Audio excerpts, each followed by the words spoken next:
అండి అందరూ ఎలా ఉన్నారు? మీరు కనుక నా ఛానల్ ఫస్ట్ టైం చూసినట్టయితే please subscribe to my channel. నేను ఈ టీపాయ్ని డెకరేటివ్ ఐటమ్ కింద చేద్దామని అనుకున్నాను కదండి. సో నేను ఫస్ట్ టీపాయ్ మీద నేను కొన్న కవర్ని ప్లేస్ చేశాను. అది రెక్టాంగిల్ షేప్లో కట్ చేసుకున్నాను. ఆ తర్వాత ఆ గ్రీన్ మ్యాట్ని నేను ఫస్ట్ డైనింగ్ టేబుల్ మీద తెచ్చుకొని అంటే అక్కడ చేస్తే కుదరట్లేదని చెప్పి ఫస్ట్ డైనింగ్ టేబుల్ మీదకి పెట్టుకొని దాని మీద నేను ఎలాగైతే ఎక్కడెక్కడైతే ఐడల్స్ ప్లేస్ చేయాలనుకుంటున్నానో ఫస్ట్ నేను వాటి ప్లేసెస్ పెట్టుకున్నాను అనమాట. ఓకే, ఇక్కడ ఇది రావాలి, ఇక్కడ ఈ ఐడల్ రావాలి, ఇక్కడ ఈ ఐడల్ రావాలి అని చెప్పి ప్లేసెస్ నేను ఫస్ట్ సెట్ చేసుకున్నాను. సెట్ చేసుకున్న తర్వాతే గమ్ వర్క్ స్టార్ట్ చేశాను. అన్నీ సెట్ చేసిన తర్వాతే, లేదంటే మళ్ళీ ఆ గమ్ మొత్తం తీయాల్సి వస్తుంది అని చెప్పి ఫస్ట్ నేను సెట్ చేసుకున్నాను. ఆ తర్వాత మా హస్బెండ్ హెల్ప్ తీసుకొని మొత్తం నేను ఎక్కడెక్కడైతే గమ్ వర్క్ చేయాలనుకున్నానో ఆ ప్లేసెస్ ఆయనకు చెప్తే ఆయన గమ్ వర్క్ చేసి అక్కడ ప్లేస్ చేసేవారు అనమాట. అంటే మళ్ళీ పిల్లలకి అన్నం తినిపించడం ఇవన్నీ ఉంటాయి కదా.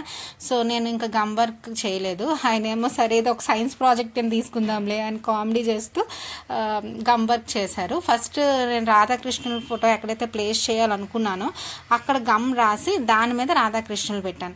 అలాగే ఈ స్టోన్స్ కూడా మీరు స్టోన్స్ అబ్జర్వ్ చేస్తే ఫస్ట్ స్టోన్స్ మీద ఫస్ట్ గమ్ అంతా రాసిన తర్వాత నేను ఒక్కొక్క స్టోన్ని ప్లేస్ చేసుకొని వెళ్ళాను అనమాట.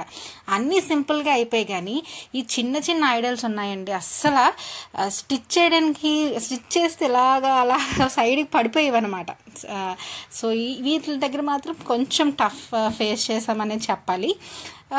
ఇది కూడా చూసారా, రౌండ్గా ఉండడం వల్ల త్వరగా అంటే స్టిచ్ అయినాయి, కానీ కొంచెం టైం పట్టింది అనమాట. ఇంకా చిన్న చిన్న బొమ్మలే చాలా ఈజీగా చేసేయగలిగాం, కానీ ఈ ఉడతలు మాత్రం నిజంగా ఉడతలు మనకి ఎంత ఫాస్ట్గా వెళ్ళిపోతాయో అంత ఇబ్బంది పెట్టాయి అనమాట. అంత ఇబ్బందిగా స్టిక్ అయినాయి అనమాట.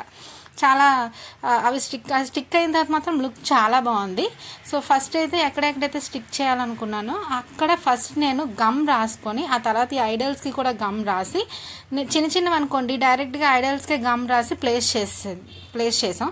అదే పెద్ద ఐడల్స్ అనుకోండి చెట్టు లాంటివి ఇవన్నీ ఫస్ట్ ఆ ప్లేస్కి ఐడల్ రాసి అప్పుడు చేసాం అనమాట. ఇలాగా ఫస్ట్ మేము డైనింగ్ టేబుల్ పెట్టేటప్పుడు ఇలా మా ఓవర్ వ్యూ ఉంది. దీని తర్వాత ఆవును కూడా ప్లేస్ చేసాము. ఇప్పుడు మీరు డైనింగ్ టేబుల్ మీద ఓవర్ వ్యూ చూస్తున్నారు. అది అయిపోయిన తర్వాత టీపాయ్ మీద ప్లేస్ చేసాం అనమాట. టీపాయ్ మీద ప్లేస్ చేసిన తర్వాత రాధాకృష్ణుల కాలు దగ్గర చిన్న స్టోన్ వర్క్ లాగా చిన్న చిన్న స్టోన్స్ అన్ని అక్కడ గమ్ అతికించి పెట్టాను అనమాట. అంటే కాళ్ళ దగ్గర ల్యాండ్ లా ఉంటుందని చెప్పి.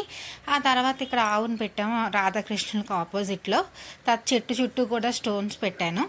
ఏంటంటే ఒక ఐడల్ ఇంకొక ఐడల్కి అడ్డు రాకూడదు అనమాట. అన్ని ఐడల్స్ కనిపించాలి, ఆ మ్యాట్ మొత్తం నిండుగా ఉండాలి, ప్లస్ ఎక్కువగా యానిమల్స్ పెట్టినట్టు కూడా ఉండకూడదు. ఆ ఉద్దేశం మీద నేను పెట్టాను. మేబీ అది కరెక్ట్గా వచ్చిందో లేదో మీరే నాకు కామెంట్ సెక్షన్లో చెప్పాలి. ఈ వీడియోకి కామెంట్స్ నాకు చాలా ఇంపార్టెంట్, ఎందుకంటే నేను అనుకున్నట్టు చేయగలిగానో లేదో నాకు తెలీదు, మీరు చెప్తేనే తెలుస్తుంది. సో ఏదో నాకు తోచిన విధంగా రాధాకృష్ణుల బృందావనంలాగా పెట్టాలనుకున్నాను, పెట్టాను. సో ప్లీజ్ నాకు కామెంట్ సెక్షన్లో చెప్పండి ఎలాగుందో. Thank you for watching.